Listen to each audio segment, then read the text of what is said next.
of the drivers to apply these protocols, but a lot of the passengers may not have helped because in the lockdown period, there was already a reduced number of vehicles on the road. And so if you are coming to town and you have to get to work, you want to get here quickly. The driver needs to fill up quickly. They'll say, look, I can't wait for the next car. Let's just pack up this one. Right. Let's go back to Lower Manya. KB has called us again. KB, good to hear you one more time. Talk to me. Yeah, thank you. But, before I talk, I'm missing some good suspect friends. Who's that? Malik Abbas Double. And where are they? Raymond and Malik. Out of coverage area. So, they're both out of town. Find them for me. Okay. I miss them. All right. We'll do that. We'll send your greetings to them. I'm calling right from Lower Manya constituency. And you see, I don't know if government is enforcing some law. It's like the Greater Accra and Kumasi areas and Tema areas. The law enforced, you cover the whole country. Look, over here, there's nothing like social distancing at a church worker. It's so bad. Recently, even the MC have to call on the assemblyman to do public announcement, information centers. I heard it. It's very bad. So when they are giving some enforcement, law enforcement, it should be mandatory, the whole country, not only the city. You understand? I understand. So it's very bad. It's very, very bad here. Nobody obey that protocol here when it comes to transport, throttle transport in the area. It's very bad. You've raised a very important point. We really need to cast our eye across the nation because this protocol is supposed to apply everywhere, not just in Accra and Kumasi. Let's speak to Bishop in Asante Mampong. Bishop, good morning. Good morning, Kojo. How are you? I'm very well. It's always good to hear from you, Bishop. Kojo, your first open session for calls, I tried about 70 times. I didn't get to. Oh, I'm so sorry. But let me say something on this one first. Okay. I just want to say the transport owners, we're appealing to them to try as much as possible to let the social distance work. It is by design or by default. Fuel prices have gone down. So they're breaking even. I think if they load 50%, the fuel price will take part of the cost that they would have lost. And maybe they'll make profit, but not much. So we plead with them. I was sad when I heard a driver stabbing somebody yesterday and killing the fellow because of social distancing. Who stabbed whom? A driver. Yesterday it was on your news. A driver stabbing a passenger because the passenger was insisting on social distancing. Oh, right. Okay. I know the story you're talking about. Yes. So we are pleading with them. They should understand. They should let cool heads prevail in these times. And they will understand ourselves and will serve one another. Thank you, my brother Bishop. Is this Doris? Hi, Doris. Hello. There you are. Hello, good morning, Doris. How are you? Good morning. I'm doing very fine. How about you? Not bad at all. Talk to me. Okay, please. I had a challenge. Mm-hmm. And the challenge is that from La Paz to Accra Tema Station, initially the fare was 2 cedis, 80 pesos. Now they are charging 3 cedis, 50 pesos. So that is the concern I have. Okay. Is it because they are taking fewer passengers for social distancing purposes? Is that why they've increased the fare? Yes, that's what they are saying. So you're saying that the fare should stay the same, yes. But they should also you also still want them to do the social distancing, right? After the social distancing, yes, they are observing it. Okay. But the price has been increased from 2 cedis 80 pesos to 3 cedis 50 pesos. That's an important observation. Thank you for that. I think it should be part of our conversation. Who should bear the cost of the social distancing? Rukia is in Tamale. Hi, Rukia. Hi, Kajol. Good morning. Good morning to you. So, how is social distancing in Tamale? Oh, Kajol. Well, it's like when the president speaks, he's speaking to either Greater Kumasi or Greater Accra. Because those rules don't apply here. Wow. Here, people are living their life as usual. Go to the drinking spots, they are crowded there. You sit in the yellow as we call it here, and it's the same number. There's nothing like social distancing. You enter the market, it's the same. You know, suppose when you talk about like, oh, that's in Accra, because even though we've recorded cases here, they assume it's still so far from us. So it's the normal life that people are living here. So I think if the president speaks, he should make it across. But because if he doesn't, people are just, oh, the president has spoken. It's those down there. We are not affected. Well, what an interesting point to make, Rukia. Thank you for that. All right, Omusumuru is on the line. Omusumuru, good morning. Yeah, good morning, Kojo. Thanks for your call, as always. Thank you. My name is Omusumuru from Domabi.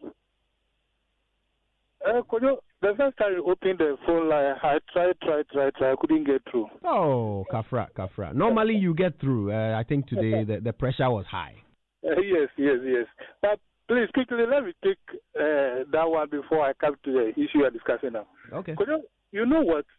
In Ghana, because of our climate conditioning, every crop has its season that we harvest it. Okay? So, if, yam, this time, yam is too costly because yam is not there. We will harvest yam around July, August, September. That is where yam is too cheap to buy. Okay? So people should not get the minister wrong. Because what he said, he was talking about the seasons. He said every season we will get food that is cheap. Okay? So people should not get him wrong. Thank you. But okay, I think we can hear the minister himself, so that we don't have to interpret him. We can just hear him. Listen. 4 years ago, a bunch of plantain in Accra, you have to spend 40 Ghana cedis.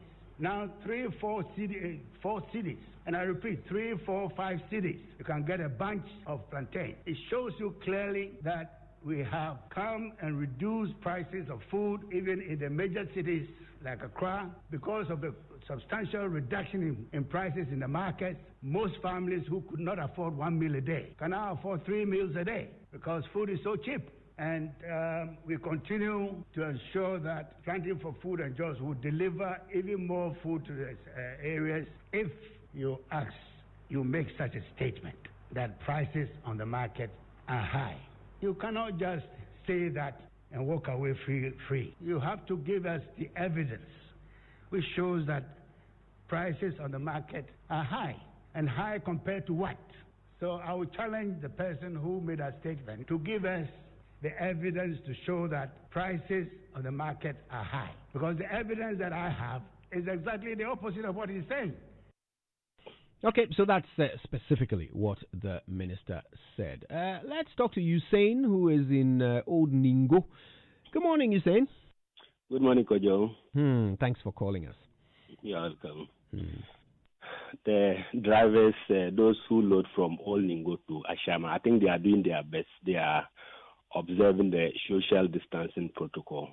So for the cars that normally will take 4 persons in a row, they are taking 3. And those that will take 3 persons in a row, they are now taking 2. I think they are doing their best. Those drivers loading from Old Ningo to Ashama, they are doing their best.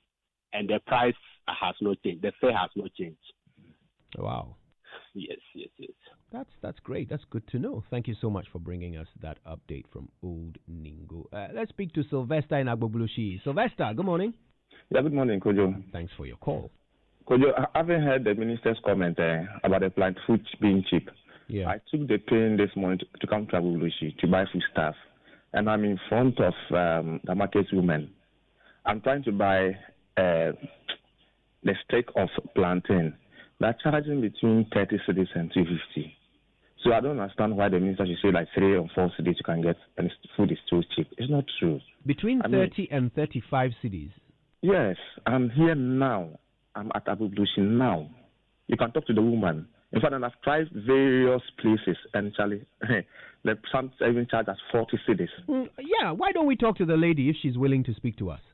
Basho, where's my phone? Do it sample. Mr. White. Well, she says no. Oh, so maybe I have to go to. I mean, so if the whole minister who is being paid with our taxpayers' money, can come on radio, look at our faces in the midst of this hunger, and you lie to us. I don't even know why you are lying to us. Are you deceiving the public for what? And you know, especially now that we are in crisis, food is expensive, everything is expensive, and everybody knows. I mean, we shouldn't do that to ourselves. Let's be fair. Let's be frank to ourselves. It's not good. Well, thank you for sharing, and thanks so much for calling us from the market. All right, let's wrap it up with a conversation with one of my neighbors. I'm trying to win back my tenancy with my inability to speak now. Kote is in Kokomlemle. Good morning, Kote.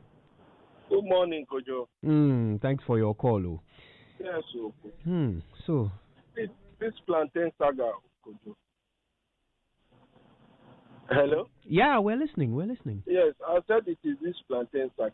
Sure, go for it. Go ahead. It's so unfortunate that sometimes it feels as if this country is run by some circus ministers and whatever. How can somebody come and say plantain at this time is for a bunch? If you don't have your facts, you don't come out and say that. Even abusing the pressman who asked the question went as far as saying that. Is that fair? Then some other people will get up and try and defend it. Can't we just get up from this kind of shame? If somebody has done a mistake, he has done a mistake. He should come out and say, oh, I apologize. In the civilized world, the minister will resign. We had the same issue with the health minister, who said there were no generators in Legon. We went there and we saw generators. It was broadcasted. So when are we going to change from this kind of life? It is a very serious issue. Look, our decision makers are taking us. They are taking us as a joke, complete joke. Mr. Kote, thank you so much for sharing.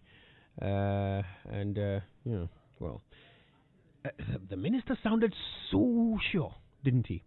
He even called for challenge. He said, look, go and check if I'm wrong. After such certainty, to not be hearing anybody at all being able to point to a 5 CD bunch of plantain, I'm confused. But anyway, that's the plantain matter. I'm happy we're able to settle the STC issue, and Nana Kumia clarified that for us. We now understand. And it's also gratifying to hear that so many trotros are actually, implementing the social distancing protocols. It's very gratifying to hear that, the trotro drivers are being so law-abiding. I think there are still some questions around the fare. Are they charging the customers for the fact that they have to do social distancing, or are they sacrificing their own revenue for it? That's another conversation that we ought to have, and we certainly will. If you have experiences of that, if you're paying a bit more for your socially distancing trotro, you can put that on Twitter, tweet at us, and use the hashtag JoySMS. Okay? Yeah, you can tag me too. I'm at Dikojo Youngson. Okay, well, we've got that all-important conversation to come now. It's a question, we will get an answer. But what is your answer? Are women naturally monogamous?